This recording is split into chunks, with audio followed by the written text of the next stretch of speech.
Well, I've got a message here from Final Glide. Final Glide sent this to me via private message. I assume it's fine that I'm posting it here since it was posted with the intent of doing a video.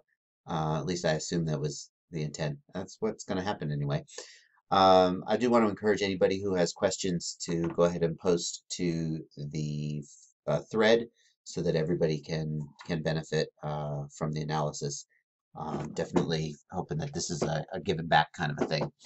Um, and I also have asked Final Glide if it's all right with him if I post a sticks video of this flight because uh, I think you'll agree from the little bits you see in here, it's pretty mind-boggling, and I'll just give you a little taste. Hold on.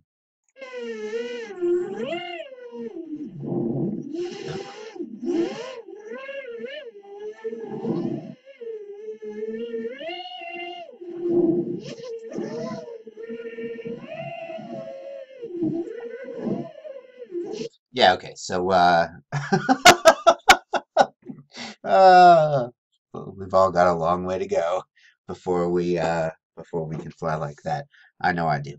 So let's take a look at some of FGA's questions. One of the things he said that I think is really interesting is I notice when you analyze rolls and flips for bounce back, you don't take into account throttle position, and you are 100% right about that. There is a difference in the behavior of the quad at zero throttle versus half throttle.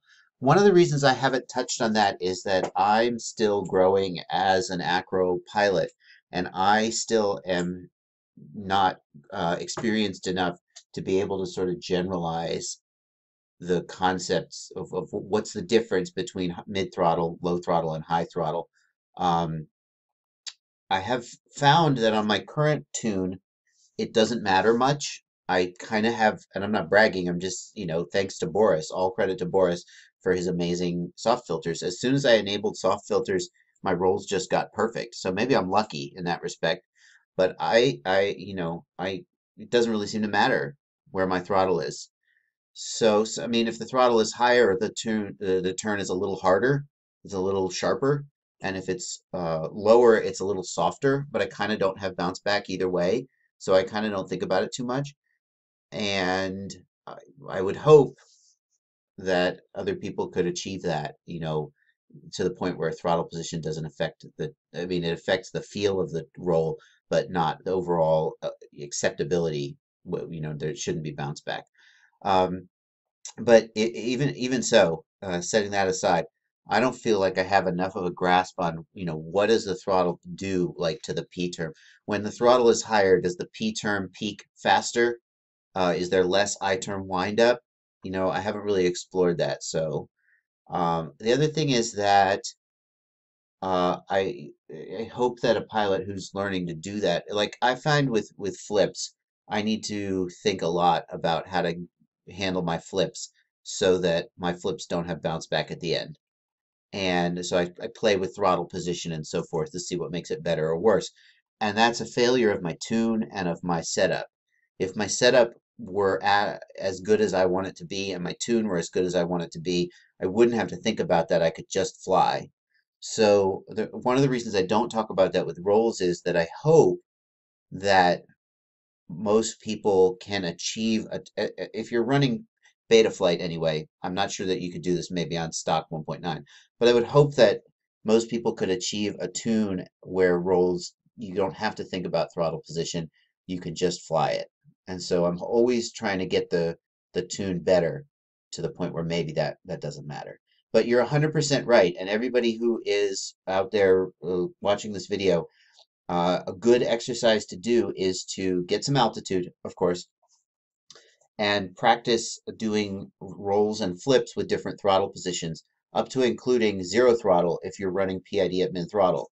And notice how different they feel and how much bounce back there is at different throttle positions, how fast or hard they feel, and so on. And if you're like me, when you go to zero throttle, then you will look at Blackbox and find out you were actually at like 1400 or 1300 and you were nowhere near zero throttle.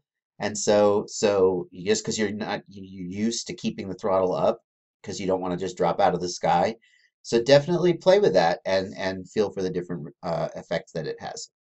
But that's why you don't hear me talk about that much. Uh, Number one, because I don't feel like I fully sort of have a grasp on the effect. I just have sort of a general qualitative feel, but not anything I could really feel like I could express to other people. And the other, because I hope that if you can tune to a good enough point, that you can get it to the point where it doesn't matter. Mm. Another thing Final Glide says is that Final Glide's running gyro 188, gyro cut 0. So let's see, s- taking as granted that this is probably one of the best flying copters that most of us are going to see, or, credit to the pilot as well. Let's see what your gyros look like with gyro LPF 188. Oops, that's not right at all. And gyro cut of 0.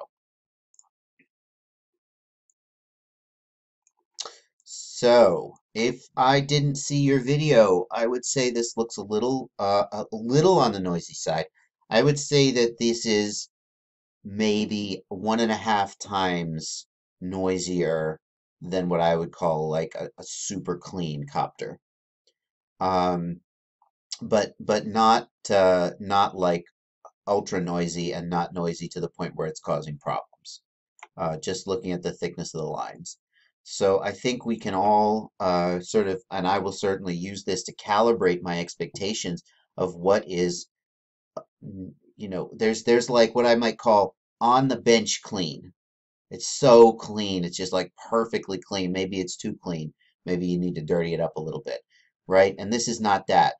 And then there's the point where you've got the right, you don't have so much noise that it's a problem, but you're still getting really good responsiveness. And maybe this is an example of that because clearly, you've got a very smooth flying copter with no obvious vibrations or noise or anything like that. And so this is clearly, in some circumstances, an acceptable noise level.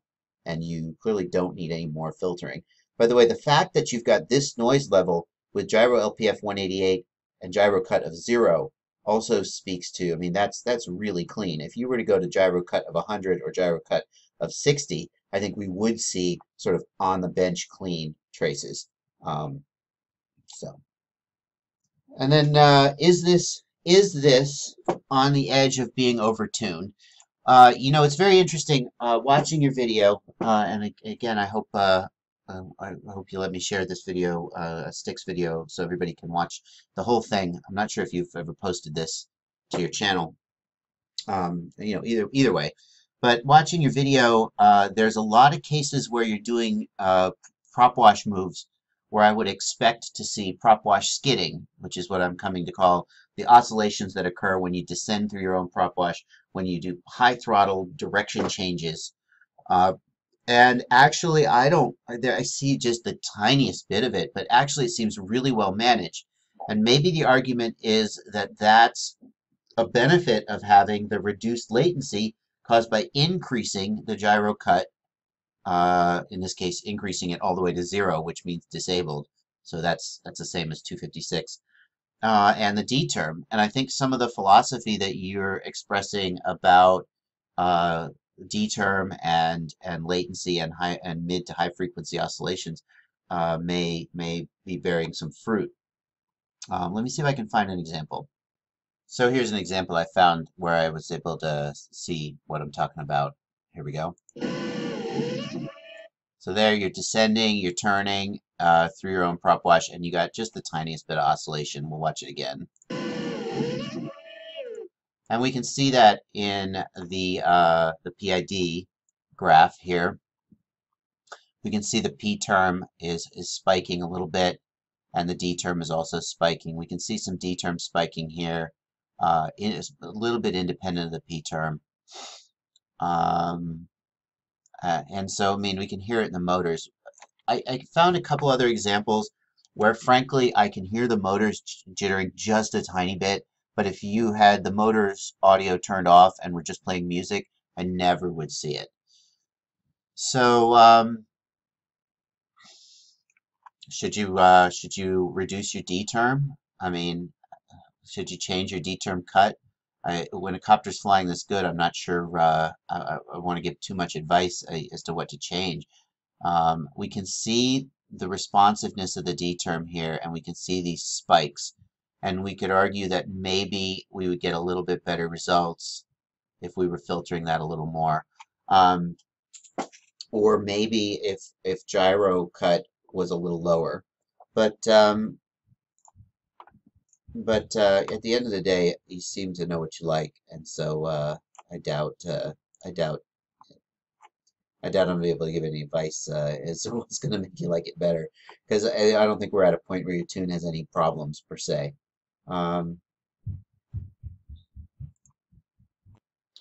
then the last thing you asked about was losing eye term when you got to low throttle. So I've got an example here. Let's just watch that.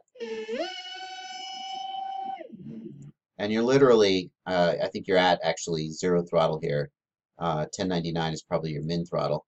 So let's just take a look at what happens to your eye term when that happens. And in fact, let's do something I've never done before. Just bring up the eye term. Whoa, how about that? So we'll just watch the video. So you did have some sort of wobbling there. But does eye term go to 0? It doesn't. I mean, we can see that the eye term is still working. And this phenomena where eye term sometimes resets does not appear to be kicking in. I'm not sure what the conditions are for that, but we can just see that it's not happening. You zoom out just a smidge. We can see that the eye term is responding to the gyros, and in fact, let me just bring up the gyros as well.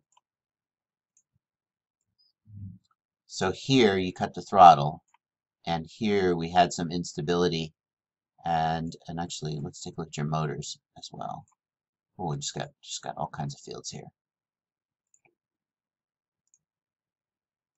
So the motors definitely drop off, and I wonder if the wobbling that you're seeing there has to do with the fact that just with the throttle so low, you just have very low authority overall. So the eye term has to change more in order to accomplish the stabilization that it needs. But I do think it's interesting that after this initial destabilization here, you're really locked in here. You have very little wobble or anything throughout here. And then, of course, at the end, as you raise the throttle, the eye term gets back to work. So, yeah, the eye term seems to be doing a very good job, except at that one moment you cut the throttle. And I got to say, I got to think that that's just because cutting the throttle is a very strong destabilizing effect. Right? You've radically changed the flight envelope. And then at the same time, you've radically reduced the authority. So in fact, we could say that the fact that, I mean, it takes 36.3 to 36.7, so 400 milliseconds, 4/10 of a second. The fact that the eye gain or the eye terms do as good a job as they do, stabilizing you with this little authority is kind of impressive. So there you go. And thank you for sharing the video. I really enjoyed watching it.